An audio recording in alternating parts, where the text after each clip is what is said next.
Welcome back to the Psychological Paradigm Shift podcast. I hope you found the last episode informational and helpful. I'm Ed Rieger, your host, and people have told me to explain who I am as part of the introduction. I am the creator of the Psychological Paradigm Shift movement.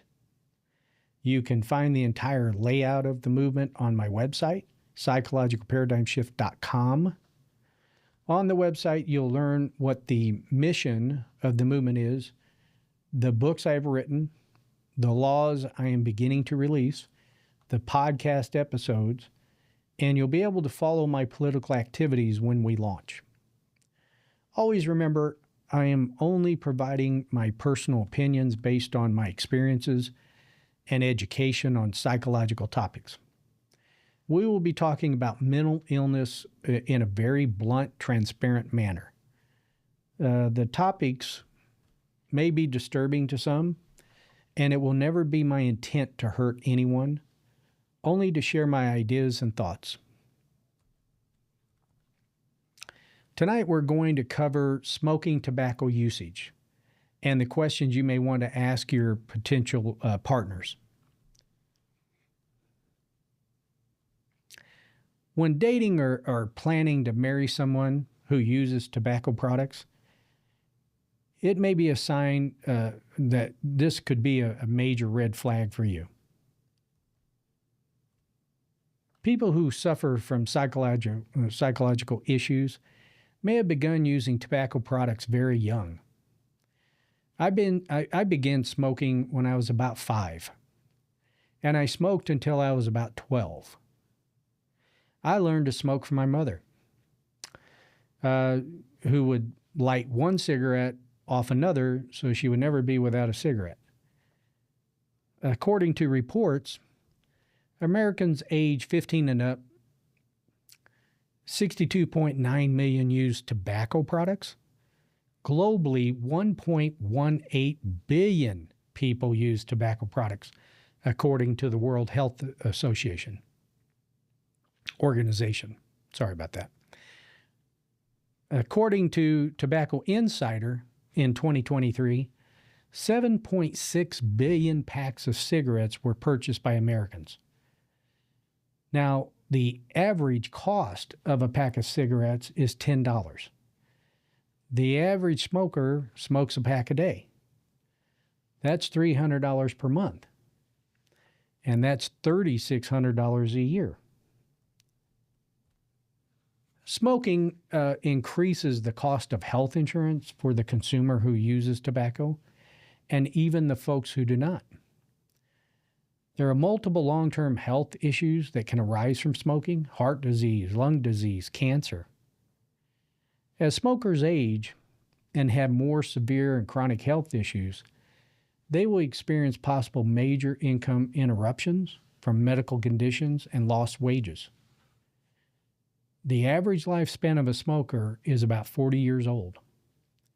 Smoking may affect job opportunities, and reports claim that the United States spends about $225 billion a year on all related health issues with tobacco usage. Of course, if you're thinking about creating a long-term relationship with a smoker, you might want to consider what kind of self-defeating psychological issues they might have, and how is it going to impact your future with them. Okay, let's get started with the questions. Have you ever smoked? Where did you begin? Or when did you begin? Sorry. Do you smoke currently? What kind of tobacco do you use? Just smoking tobacco or chewing? Do you smoke daily, weekly, monthly, or just on special occasions? Do you smoke in front of your children? Have you ever allowed your children to smoke with you? Have you ever smoked while you were pregnant? Who first introduced you to smoking? Your parents? Your siblings? Your family members?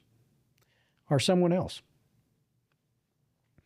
Did any of your family members ever die from smoking or using smoking products or tobacco products? My mother died very young because of smoking. She smoked non-filtered cigarettes my entire life that I was with her. As she aged in her 40s, the usage and alcohol broke her body down to the point where she died from cancer of smoking and so forth.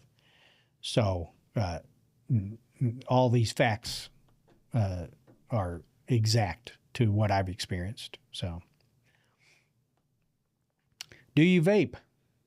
When did you first start? How often do you vape? Daily, weekly, monthly, or just whenever? Do you vape with any family members? When is the first time you vaped with them? Who first introduced you to vaping? Have you ever vaped while you're pregnant? How often? Daily, weekly, monthly, or just whenever? You can see that when it comes to using tobacco products, it's definitely a self-defeating, destructive behavior on a potential romantic partner that you'd be trying to create a relationship with. It's expensive. It's health-wise, it's extremely damaging. And when you're younger, you don't think twice about it. You're invincible, and so nobody can tell you anything. But as you age, it will definitely make a huge difference. So if you're trying to create a romantic relationship with a smoker, that's a tough call, unless you're a smoker. So smoking is a major red flag and extremely obvious as to where your romantic partner psychologically may be. So these are some very direct questions you can ask them to try to find out the history of where they started, how they started, why they started smoking. It can be very informational for you and help you make a more educated decision on what to do in the future with this relationship. Okay. Thank you. We're going to stop there, and I want to thank you for sharing time with me tonight. I hope this information was helpful to you as we progress through our psychological paradigm shift. Remember, you can go to the website, psychologicalparadigmshift.com. I will post updates when I have them, and you can sign up to receive future information about where we'll be. I look forward to next week's episode. It's going to be on neglect as a child. Take care of yourselves.